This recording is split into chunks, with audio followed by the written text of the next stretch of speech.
About a year and a half ago, I joined a West March campaign. For those unfamiliar, a West March game is unique. There are multiple DMs and loads of players. What sets it apart is the mystery. Players have no clue about the world's geography. It's up to them to collaborate and piece together a map as they explore. The whole idea is to make the world come alive. Not everyone's the same level, you don't always have the roles you want or need, and the dungeon you stumble into could be for fresh-faced adventurers or grizzled veterans. You never know until it's too late. This particular server was set up with 1 Super DM, 9 regular DMs, and around 40 players. Right at the start, the Super DM announced something intriguing. One player would be chosen as the secret BBEG, Big Bad Evil Guy. That player would secretly coordinate with the DMs to build dungeons, organize troops, lay traps, create encounters, and so on. Of course, not all content came from that player, most of it didn't. But their stuff. That was the real story, the spine of the campaign. I rolled up a bit of a min-maxed character for this. It was a half-elf I'd spec'd out pretty strategically, 3 levels in Champion Fighter for crit efficiency, 5 levels in Hexblade Warlock, 2 in Paladin for smites, and then Whispers Bard for the rest. I grabbed Elven Accuracy, Mounted Combatant, and even got myself an elephant mount. This irritated the Loxodon in my group, who wasn't thrilled about an actual elephant stealing his thunder. And wouldn't you know it, the Super DM PM'd me. I'd been chosen. I was going to be the one to tear this world apart from the inside. They gave me a bunch of NPCs, a mix of spellcasters, craftsmen, and a small army of kobolds, goblins, and orcs. Plus, I got some heavy hitters, a beholder, a dragon, and even an elder brain. My job was to distribute them, decide what they built, and describe the kind of terrain I wanted nearby, like towns, mountains, or waterfalls. The DMs placed everything for me. 3 weeks later, the campaign kicked off, and I was ecstatic. Designing traps was my bread and butter. I leaned hard into spells like Arcane Lock and Magic Mouth to create info systems, undead-filled pitfalls, water-flooding traps, fake treasure chests, you name it. In-game, I played it straight. My half-elf smited his way through dungeons, took down necromancers, and wiped out goblin outposts. But in between sessions, I worked behind the scenes. The DMs would update me on what new troops I had, what damage my forces had taken, and other updates. I'd give them instructions on how to regroup and rebuild. Meanwhile, the players were trying to figure out who the BBEG was. Paranoia ran high, and accusations flew. Rogues, warlocks, and anyone with undead minions were the first to go. PCs were dying left and right, with players rolling up new level 1 characters. Harsh. Absolutely. But they earned double XP to soften the blow, and everyone seemed to love it. My character ended up as part of the Heroic 5, the most effective players in combat. We'd taken down a ton of bosses and became the default leaders of any group we joined. For months in, things got messy.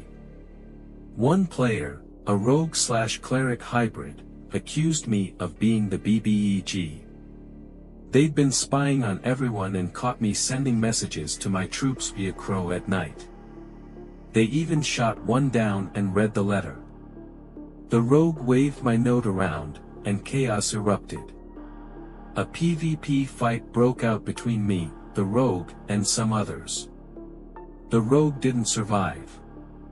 After looting their body, the party found something unexpected, letters written by the rogue, full of their own instructions to troops. Written in thieves' cant, no less. It took a while to decode, but it revealed they'd been organizing their own army. This raised some big questions. Had the DMs planted another secret BBEG? Had we just killed them, leaving their troops leaderless? Or was this world mine for the taking, destined for me to rule over the corpses of my so-called allies? No. As it turned out, there were others. More PCs were revealed to have secret armies. And their troops were always stationed near places we'd visited, dungeons, strongholds, and the like. Months passed, and only 5 of us still had our original characters, me, 2 others from the heroic 5, a druid, and a wizard who'd made himself a nearly impenetrable dungeon. That wizard was the first to hit level 17, the first to get wish, and the first to uncover the truth. Here's some important lore. In this world, the DMs were considered literal gods, tied to alignments, with the super DM acting as a celestial judge. It was a bit meta, but it fit the game. The wizard used wish to uncover the true identity of the one pulling the strings. They rolled a d3, got a 1, and could never cast wish again. But they didn't care. They'd learned the truth. All the original PCs are the secret BEGs. The replacement characters are the real heroes.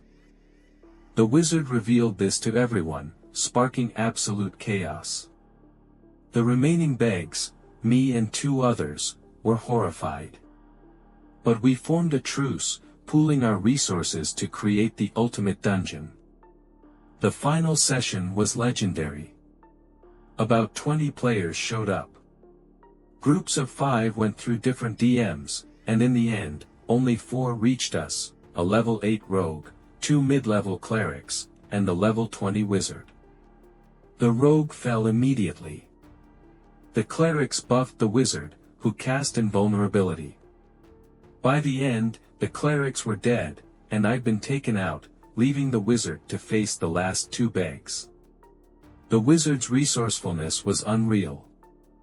They used illusions to trick one into a portal to the plane of fire, then cast power word kill on the last. As the wizard's wish echoed across the battlefield, the super DM paused. For a brief moment, the world seemed to hold its breath. Then, the celestial judge, embodied in the game's lore, descended in a radiant glow, towering above the wreckage of the final dungeon. "Your wish has been granted," the super DM intoned, their voice carrying the weight of ages. "You are now the sovereign of this realm. But beware, power demands sacrifice."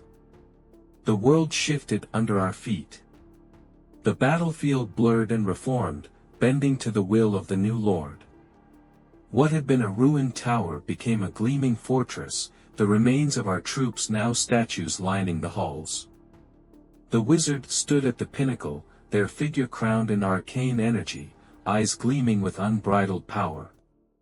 For the rest of us, those who had fought, schemed, and bled for this world, it was over. Or so we thought. The Super DM's narration wasn't finished. As the new ruler takes the throne, their power reverberates through the land, awakening ancient forces long forgotten. Not all will bow to this new order. The gods themselves stir, watching with interest, and some, with contempt.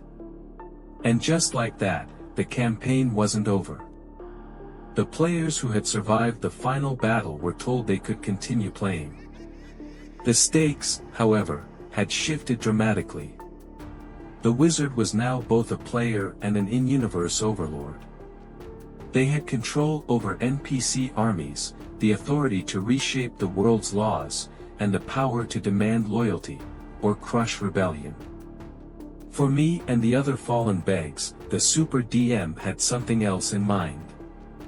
When a great evil falls, its echoes remain, they said. Your souls, marked by darkness, refuse to rest. You awaken in the shadow of the new Lord's fortress, bound to undeath. Your powers are diminished, but your hatred remains. I wasn't sure how to feel about it. My carefully constructed character, my plans, and my troops, all gone. But now I was something new, a revenant, driven by vengeance and a lingering desire for control. The other two BBEGs and I formed an uneasy alliance once more, united by a shared hatred for the wizard. But this time, our goals weren't just about domination. We wanted to destroy the wizard's regime, dismantle their empire, and reclaim the world, if not for ourselves, then to see it free from their iron grip. Meanwhile, the surviving players who weren't part of the final fight, those scattered across the world, had their own decisions to make. Some pledged loyalty to the wizard, becoming enforcers of their rule. Others, seeing the cracks in the new order, began plotting rebellions of their own. The campaign transformed into something entirely new. The wizard's power was immense, but not infinite. Every decision they made shaped the world, and every ripple of their rule created enemies. As the months went on, the game became a sprawling tapestry of intrigue, betrayal, and war. My character, now a vengeful specter, became a thorn in the wizard's side. I would sneak into their cities, spreading dissent among the people. I sabotaged supply lines, corrupted their troops, and even infiltrated their council using undead minions disguised as loyal subjects. But the wizard wasn't idle. They used their wish to create artifacts of immense power, items that could bend reality itself. They established a network of spies and loyalists who hunted down threats, including me and my undead allies. The climax of this new chapter came when the players discovered an ancient prophecy, one that spoke of a cycle, a realm born in chaos, ruled by darkness, and ultimately consumed by rebellion. The world will burn, the prophecy read, and from its ashes, a new light will rise. It wasn't clear who the prophecy referred to, the wizard, the revenants, or the rebels. But one thing was certain, the story wasn't over.